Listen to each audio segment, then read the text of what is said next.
Hi and welcome to the NBA show. My name is Morten Jensen and today we'll be discussing the Oklahoma City Thunder. Stay tuned.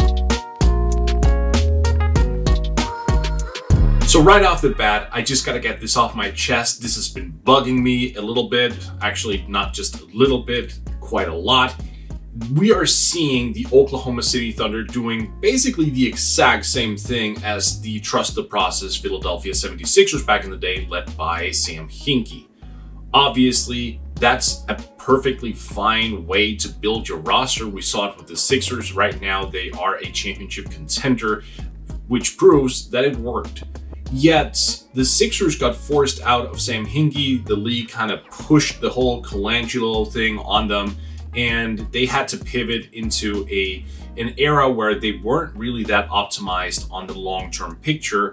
It was basically the NBA's way of saying, no, you can't lose all the time, you need to win right now.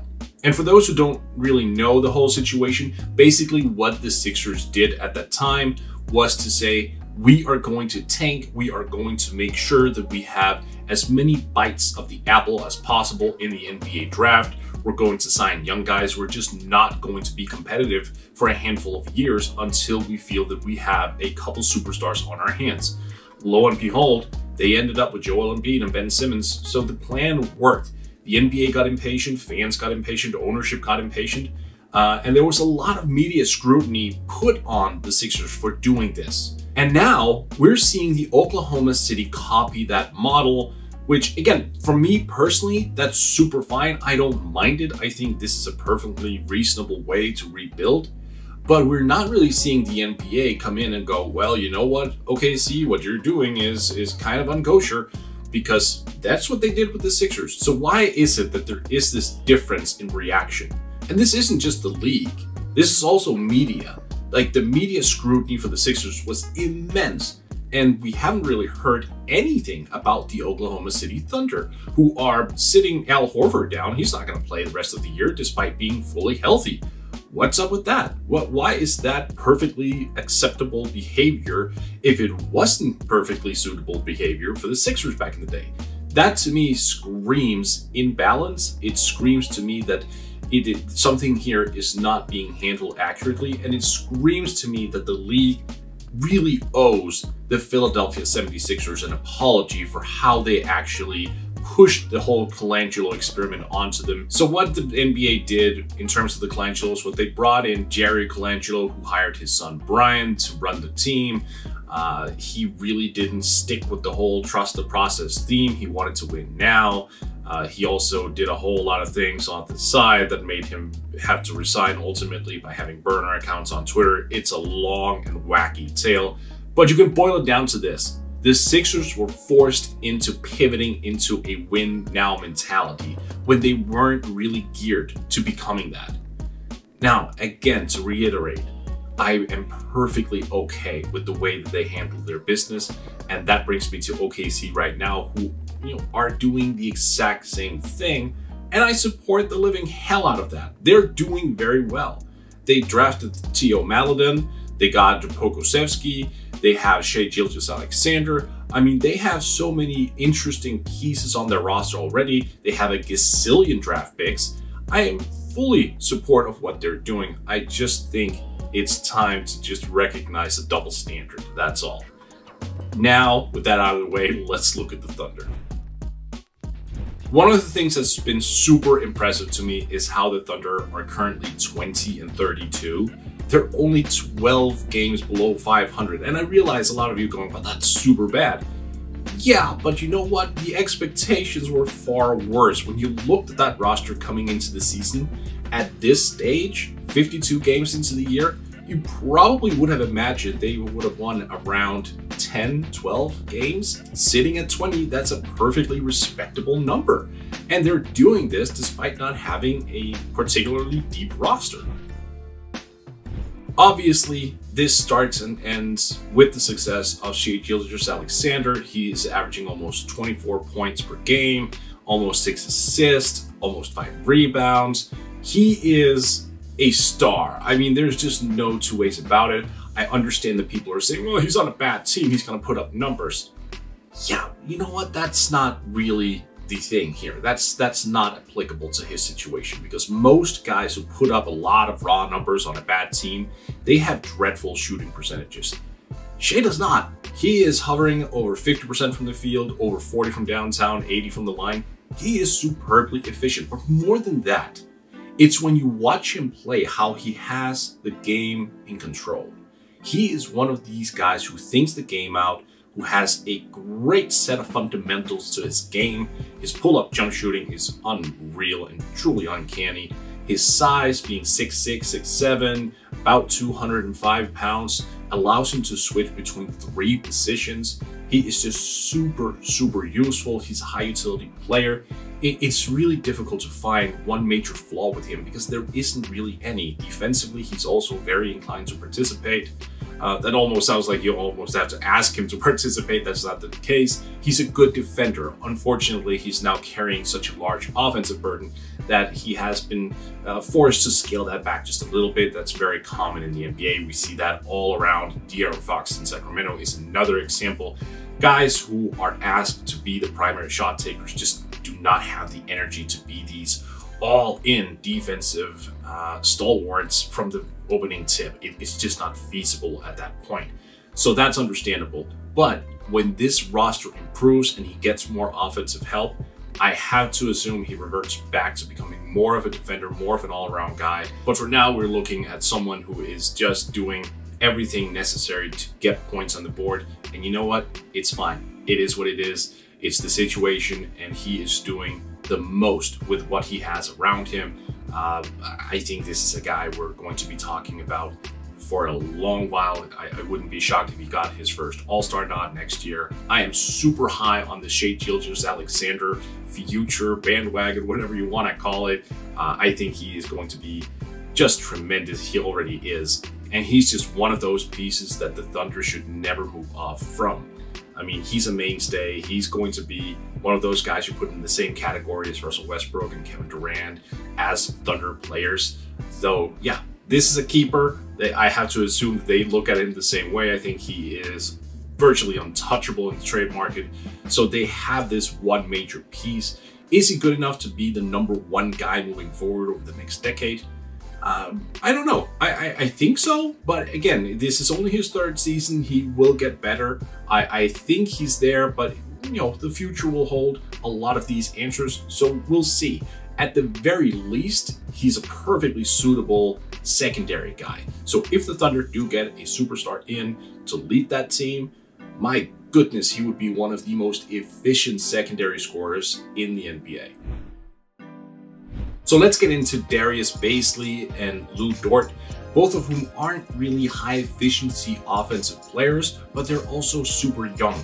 Dort, of course, is one of the league's most intriguing young defenders. He's really sharp. He's a 6'3", 225 strong, off guard, who can switch over to the 3, can also slide down to the 1 and guard all these positions. He's just super strong. He's strong as an ox, and he defends at a very high level. You do get a lot of Marcus Smart vibes off of him, which is very good, especially early on. The Thunder have him locked up on a great contract as well. Then comes Bazley, who is more of an offensive-minded guy. He's not really that defensively inclined, but he's young, he's raw. There's a lot of potential there. He's a very agile, 6'9" forward. He's probably more suited to play this new age format where he shoots and handles the ball a little bit more. I think there's potential in how he dribbles and how he initiates his own offense. Still super young, so his progression could go one way, the other way. That's just what it is. I think with Bazley, he's still raw, he's still a project. That doesn't really concern me a whole lot, although he is in his 2nd NBA season. I would have liked to see a little bit more on the efficiency side, but you know, I'm one of those guys who have maybe a little bit more patience than others, so I'm really willing to see this out. I think his athletic ability, I think his speed could make for a very fine running partner with Shai at least a couple years down the line.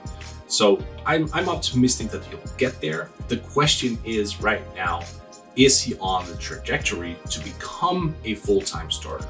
Time will tell. I think he can get there, but again, this is a situation that can go both ways, and quite drastically so. Now, we can't have a Thunder video without addressing Alexei Pokushevsky. Where do you start? POKU, as he's called, is a wily 6'11", 7-foot player. Yeah, that's right. I don't even have a position for him. He's doing things that a shooting guard is doing, as well as rebounding and blocking shots, just as a 4 or 5. I really don't know what kind of position he plays because I think he has none. It seems that way. And yes, he is dreadfully inefficient. I think my right leg weighs more than he does. It's a weird combination, I'll grant you as much, but he is probably one of the most intriguing young players in the entire NBA, just because of the combination of size, on-ball skills, ball handling, shooting capabilities. We are looking at a guy who could completely break the very fabric of basketball as we know it when he ages and improves and becomes more of an all-around guy. I mean, he's not Kevin Durant, he's not Giannis Antetokounmpo, he's not someone of that ilk. He's also not a James Harden type or a LeBron type, but he's still an all-around guy who projects to be a very, very solid playmaker at the very least, someone who can grab a lot of boards, someone who can shoot from outside, someone who can initiate the offense. I don't know what he is, and that's part of the intrigue. I don't think anyone really has an idea of what he will become, and that's super exciting. We're seeing these flashes here and there where he breaks down smaller players off the bounce, which, what? How is that even, like, how is that possible? But he's doing that, he's challenging bigs, he's getting to the basket. And again, yes, he's not very refined, he's very inefficient at this point of his career. This is a rookie season, he's also super, super young. But we're seeing this guy come in and like just do damage in some capacity. And I mean, look, again, I'm not gonna stand here and say that he's going to be X, Y, and Z because I don't know, you don't know. Look, the Thunder don't even know. They just know they have a guy with a high level of talent and they are trying to mold it and shape it in the way that they see fit. And this is going to be one of the most interesting long-term projects we have maybe ever had on the NBA level. I know that sounds like me just trying to hype him up, but he is. This is just a raw clump of clay that you can form. I don't think we've ever seen a guy quite like this before. It's super encouraging, it's super exciting, and look, in a couple of years, I can't wait to make a video just about where he is at that point and kind of looking back at right now with this exuberance and excitement, because I have a feeling that he's going to live up to a lot of these expectations, but also exceed them in certain parts, maybe not exceed them in other parts. It's going to be a wild ride, man. The Thunder also drafted Theo Maledon, a French point guard who's a little bit more relaxed in his posture and nature. He comes from the Tony Parker school of attacking things, a little bit more calculative, but he's had major offensive games. There's a lot of potential there. When he first came into the league, the word was that he may not have had the athletic prowess, the aggressiveness to become an efficient or high caliber NBA player. I always thought that was just the wrong way to look at it because he's just a guy who's rock solid. He plays defense, he's got great size, he can handle the basketball, he can get into the teeth of defense, but he understands what a good shot is as well. He's not a guy who just forces the issue. He's trying to look at things from a very analytical point of view. And yes, the early returns here in OKC has been him being rather inefficient from the field, but again, this is just a trait for young players. The Thunder just doesn't have a whole lot of established talent at this point, and that is going to obviously lead to a lot of inefficiency, especially from the young players. I wouldn't be worried. You shouldn't be worried. I think you'll be fine. What is he long-term? Is he a full-time point guard? Is he a combo guard? Is he more of a 2? Time will tell. Either way, I kind of like what we're seeing from him. He's a guy who plays beyond his age. He's a guy who projects to be a high-level impact player. I think the Thunder here just have so many working components working on their roster already, and that's not even taking into account they have just a billion draft picks coming their way over the next 7 years. They hoarded draft picks like none other ever before. I mean, they made Sam Hinkie look like a novice. This is where we are. The Thunder have the most picks out of anyone currently in the NBA. They've been wheeling and dealing for a while now, just accumulating all this draft capital. So they're going to get significantly better. But what's also interesting is if they want to pivot and build around Shai and get more established guys in there, I mean, they have everything to get that done. I'm not saying they should go after Bradley Beal or guys of that ilk. I'm saying they should look at young players instead. Someone who is on that line of Shai, who isn't necessarily a prime player or past prime player. That would be ridiculous. But if they wanted to go that route, they could, because they just have so many trade assets. It's coming out of their ears. It is utterly ridiculous how much flexibility they have already and moving forward. So I'm super excited about the Thunder. You can already see right now they're winning more than they should. Their young players are looking like keepers. They have so many draft picks you can't even really understand it. So yeah, you could argue their future is a little bit of an unknown because everybody is so young. I would still argue, just by having all these assets at your disposal, there's going to be a certain baseline, probably a high baseline where they land. Because they just have these options to go through. They can pivot in every direction they want to go in because of the personnel that they have, because of the draft picks that they have. Whatever Sam Presti decides, I'm pretty much in, because what he's done over the last year or so has been really eye-opening. It's been interesting to see that a team has basically gone in on the whole trust the process mentality without getting blame from the league or media pressure or whatever you want to call it. It's been nice. I am still very upset that the Sixers got that treatment. It is what it is. But the Thunder right now getting free play to do this, yeah, they should. They deserve that. Every team that wants to go in a certain direction with the idea that this is going to make us better in the long term should have that freedom. So I'm glad to see the NBA is playing the handoff game. I'm glad to see the Thunder are just going headfirst into this rebuild. I think in 5 years' time, we're going to be looking at a team that is just a ball buster. We could see them potentially making a run for the finals at that point. And I realize that sounds really early. Already more than 5 years? Don't underestimate Shai. Don't underestimate the power of young players who can develop, and quickly so. I mean, we saw the same Thunder in 2012 make the NBA Finals despite Russ, KD, and Harden being super young.